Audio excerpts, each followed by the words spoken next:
yang sangat banyak tu kan. Dan benda tu pun impact kalau ya, dan nak katanya itu adalah impact, macam ni, dia impactful sampai tu adalah rekod tertinggi dah dalam sejarah TikTok kat Malaysia ni.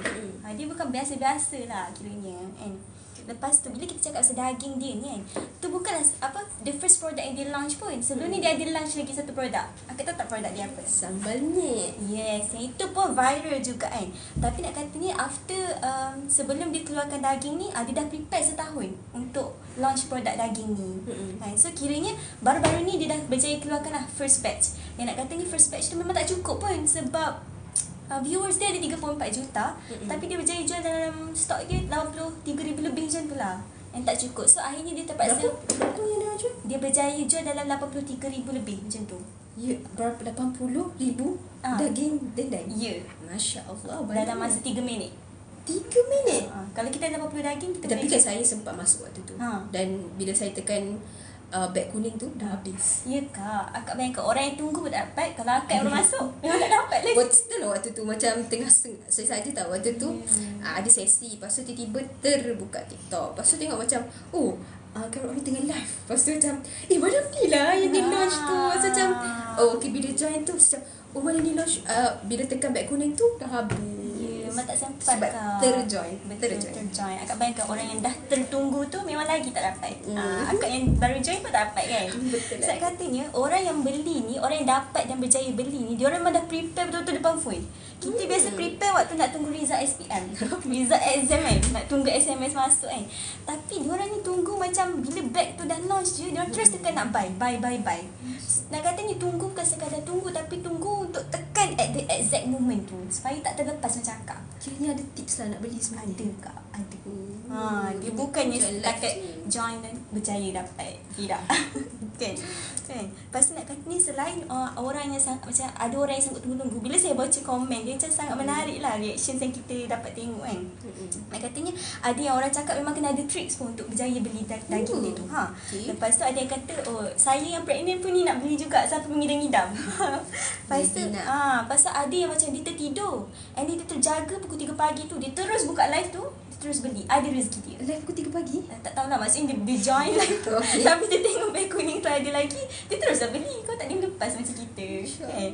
So nak katanya macam banyaklah sangat gelagat orang yang betul-betul nakkan daging tu kan. Betul lah, macam nak tahu tak, office mate saya pun office mate saya dia tak suka makan daging. Tapi dia beli daging dendeng tu. Lepas tu saya macam awak bukan tak suka makan daging ke? Kenapa awak beli juga daging dendeng tu? Macam tengah hype apa macam tu. Hebatnya. Betul lah, dan saya rasa macam hype dia bukannya hype yang main-main. Sebab saya yang tak suka daging pun rasa macam nak makan daging. Sebab saya memang tak suka daging, tapi tengok orang ramai beli rasa macam patut ke macam tu lah kan. Tapi nak katanya dia macam, saya tertanya-tanya lah, kenapa dia punya hype tu sampai macam tu sekali. Sebab bila kita sebut daging dendeng ni, dia bukanlah benda yang baru je. Dia dah lama je, resepinya pun dah lama. Dan sebelum ni mungkin ada orang yang dah pernah masak pun. Macam tadi saya tanya adik usrah saya kan, dia kata dia pernah masak. Tapi nak katanya kenapa bila Carrot Aming kan buat produk daging dendeng, orang sampai macam tu sekali teruja untuk beli. Kenapa Adakah saya punya daging sedap? Tapi saya rasa normal je perasaan awak tu. Maksudnya macam kita macam contoh Carrot Aming kan. Kalau sebelum ni saya taklah suka makan sambal sangat sebab saya ada gastrik macam tu. Tapi bila dia keluarkan sambal nyet tu, saya pun macam contoh kan sambal nyet tu cepat habis kan. Betul. Lepas tu bila dia nak keluar, maksudnya bila benda tu nak release, Carrot Aming akan bagi tahu. Hari ni ada bla bla bla. Maksudnya ada contoh 10,000 unit yang saya akan keluarkan malam ni pukul berapa. Betul. Waktu tu kan saya punya waktu tu saya macam saya ada teringin lah, maksudnya macam nak juga macam tak tahu apa benda tiba-tiba kan. Macam waktu tu right after the moment kita tengok, contoh kan waktu tengah scroll Instagram kan, lepas tu bila tengok iklan Carrot Aming tu macam this is the time. Lepas tu macam boleh terus buka, macam nak terus beli. Padahal waktu tu macam tak adalah minat sangat. Tapi sebab kita tahu benda tu tengah hype, lepas tu kita pun macam I have to buy this macam tu. Tapi kenapa kita macam tu? Kenapa? Maksudnya kenapa kita nak beli juga macam sambal tu? The fact that kita tak suka sangat pun. Contoh macam daging, macam kes office mate saya tadi tu, dia tak suka daging sangat, tapi dia boleh nak beli daging dendeng. saya rasa lah macam kalau ni saya tak dapat sangat, tapi ni apa yang saya pernah belajar sebelum ni lah. Macam contoh benda tu tengah hype kan. Contoh macam kita tahu Khairul Aming famous macam tu. Maksudnya Khairul Aming dia satu figure, dia satu influencer lah kan. So bila dia keluarkan produk macam terus laris. And benda tu macam mana Khairul Aming start muncul dekat media sosial tu dah lama kan. Maksudnya dia start dengan apa? Hey guys, what's up guys? What's up guys? Itu kan what's up guys? Masa tu dia buat menu Ramadan sampai betul. Maksudnya dia memberi solusi kepada ibu-ibu yang macam hari nak masak apa. Tapi disebabkan Khairul Aming ni dah macam committedly buat video ataupun video resepi masakan. Tapi sebenarnya bila saya study macam ada je resepi yang macam before dia buat tu dia pun baru belajar. Faham ke? Maksudnya macam dia tak adalah bukannya lah macam dia belajar pun tak ada related pun dengan masakan kan. Tapi bila dia keluarkan produk tu macam terus hype. So itulah the power of branding. Sebab dia dah ada nama kan. Jual betul. Apa pun orang memang maksudnya macam after a long process yang dia buat resepi resepi content. What's up guys? Sampai semua orang pun macam what's up guys macam kan. So macam benda tu pun macam bila dia dah ada crowd, bila orang dah kenal Khairul Aming, siapa tak kenal Khairul Aming kan. So macam bila dia keluarkan produk je terus sold out. And amazingly macam yang Aina cakap tadi, dalam masa berapa minit? 3 minit dah berjaya jual 80,000 unit daging dendeng. So itulah power of branding. Okay, saya bagi contoh hari ni. Cuba Aina tengok kereta ni. Kereta tu ni. Ini kereta. Kita tunjuk kat audience kawan-kawan kita yang dekat dalam live. Okay, nampak. Okay, rasanya kan bila tengok kereta ni kan, bentuk dia nice tak? Bentuk dia smart tak? Bagi saya lah dia macam pelik sikit kan. Dia macam pelik kan, macam kotak macam tu kan. Tapi what if saya bagi tahu Aina, this is Tesla. Kereta ni Tesla. So macam contoh kereta yang bentuk pelik ni, lepas tu lalu depan kita kan. So macam wow, Tesla. Faham ke? Macam itulah impact branding. Walaupun dia nampak macam pelik kan. Maksudnya contoh macam kereta ni, dia nampak macam kotak, tapi the power of branding tu macam bila the power of branding tu bila dia macam dia dah ada nama dia. So bila dia keluarkanlah produk apa-apa sekalipun, and for sure orang akan cari quality lah kan. Branding dia banyak kan, maksudnya dia ada quality dia semua benda tu. So tapi macam contoh macam kereta Tesla ni kan, branding is the first thing macam tu. Itulah apa yang Khairul Aming buat. Maksudnya bila dia dah ada branding and semua orang pun macam okay, we have to follow this, we have to be into the hype macam tu. So semua orang pun macam saya nak beli kedai daging dendeng ni macam tu. Betul-betul bila cakap pasal semua orang nak try beli kan. Ada satu video ni saya tengok, dia rasa excited dan happy sangat dia dapat beli tu. Tapi dia cakap macam ni, saya rasa bahagia dan saya rasa macam excited sebab saya antara 80,000 orang yang terpilih untuk mendapat daging. Tapi saya macam antara 80,000, bukannya antara 10 kan, tapi antara 80,000 pun dah berjaya buat dia rasa excited macam tu. Sebab dia berjaya ikut hype tu kan. So bila cakap pasal hype ni, saya teringat lah waktu sekolah dulu. Waktu sekolah rendah, kita dah pakai tudung kan. Lepas ada satu hype lah, saya ikut je. Walaupun ada sekolah rendah? Sekolah rendah, sekolah menengah macam tu lah. Ada satu benda yang di-hype kan, yang macam saya macam ikut je lah. Sebab semua orang buat. Almost every woman will do it. Which is diorang akan pakai plastik dalam tudung dia. Okay. Untuk make sure awning tu tak jatuh dan cantik macam tu. Okay, tu zaman Aina kan. Saya dah tua sikit. Waktu zaman saya macam ni, siapa yang paling tajam awning dia lah paling macam, dia paling smart macam tu. Tapi masa ni saya macam tu, dia yang tajam. Macam tu. Itulah saya nak katanya macam, padahal dia pelik je kan kalau kita tengok sekarang. Betul.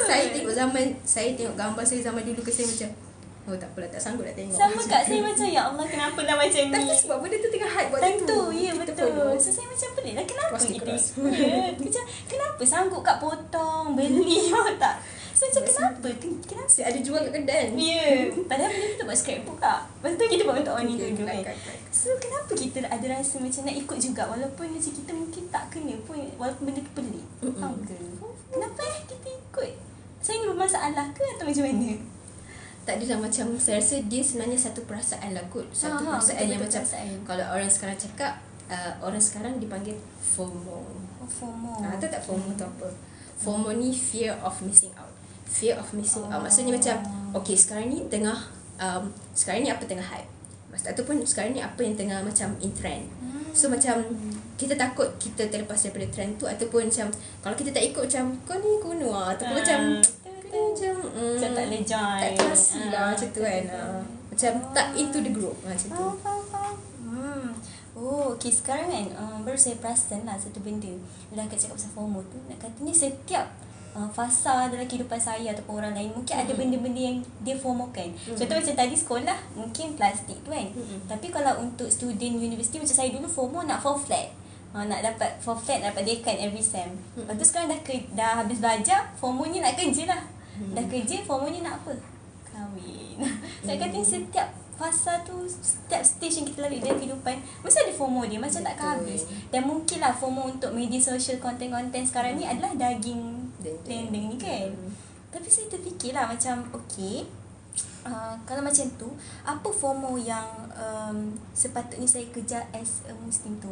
Sebab ni macam saya punya title tak akan berubah je setiap fasa. Student, pekerja, anak ke apa kan. Tapi apa FOMO yang sebenarnya yang saya memang kena kejar as a Muslim, yang title tu saya akan pegang sampai saya meninggal dunia nanti tu. Betul-betul. So apa yang sebenarnya saya perlu FOMO-kan? InsyaAllah. Bagus soalan awak ni. Maksudnya macam being a Muslim, sepatutnya macam kita kena menchannelkan FOMO kita tadi. Maksudnya FOMO tadi tu dia macam nature kita je lah. Betul, maksudnya manusia kan, manusia ni kita je lah. Macam kita nak kita nak into apa ni, kita tak nak miss out benda-benda yang offer yang best. Betul.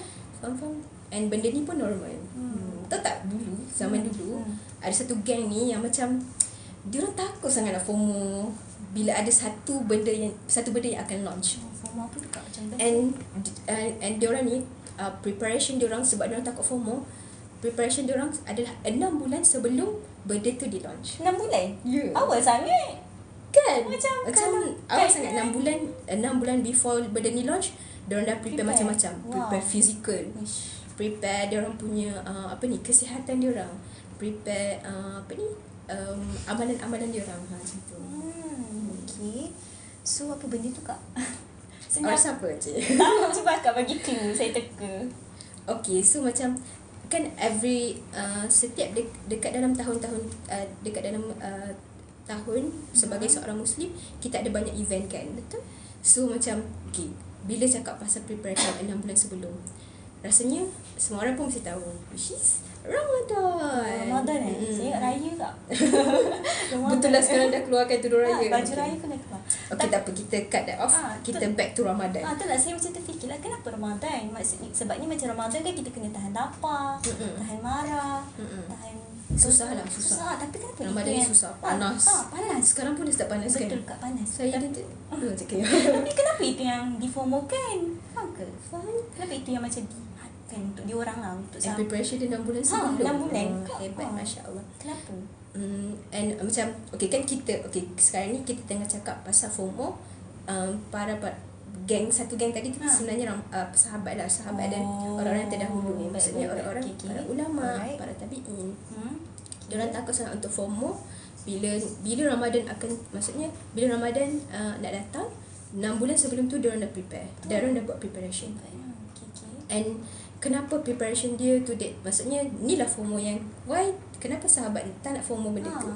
Sebabnya besar sangat ganjaran yang Allah akan bagi bila bulan Ramadan ni.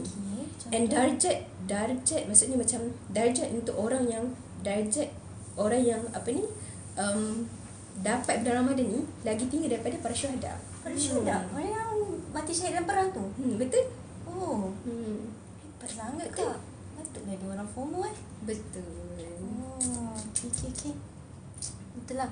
Macam saya terfikir juga kan, kalau kita fikir pasal kenapa nak FOMO Ramadan tu sangat, sebab macam kalau kita FOMO daging tu, kita kena tunggu. Maksudnya kena tunggu baru beli kan. Lepas tu kena keluarkan duit. Tapi kalau Ramadan tu kita tak ada keluarkan duit kan. Betul. Lepas tu kita tak payah nak tunggu-tunggu sebab kita tahu bila kan. Effortless. Effortless. Bukan effortless. Tapi macam free. Free and tinggal prepare je kot kan. Betul. Ganjaran yang Allah bagi free untuk semua orang. Maksudnya macam FOMO ni, FOMO yang patut semua orang ada. Maksudnya selain daging dendeng, yang tu macam sepatutnya kita FOMO sebagai seorang Muslim. FOMO yang kita sepatutnya lebih antusias adalah FOMO dalam menuju Ramadan. Ada tinggal 20 hari lagi nak Ramadan. Rasa macam nak pergi prepare sekarang lah. Betul, macam bila tengok sahabat tadi kan. Ya, sebab dia prepare 60 hari sebelum tu sebab 6 takut bulan.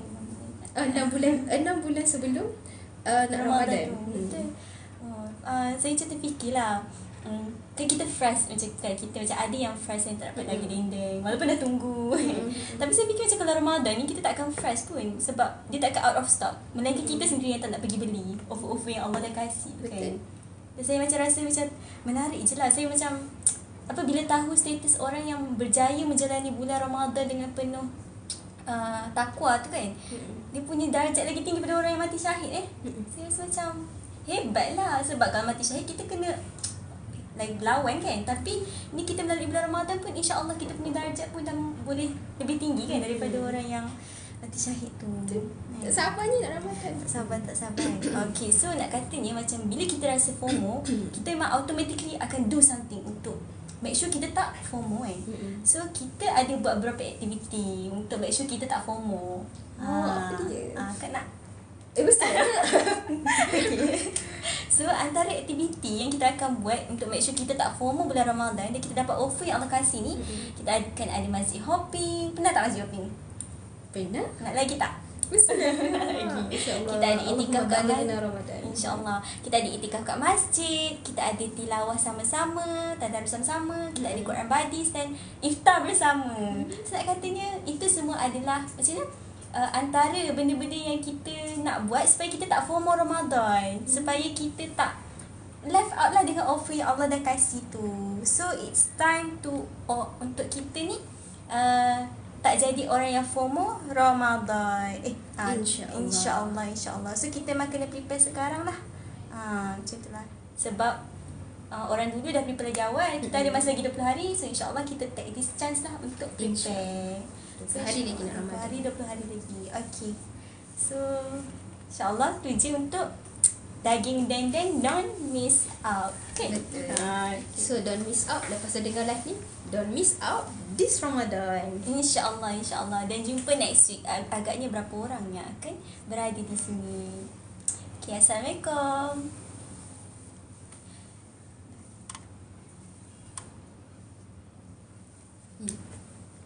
Dah ke? Alhamdulillah. Macam dah sakit 20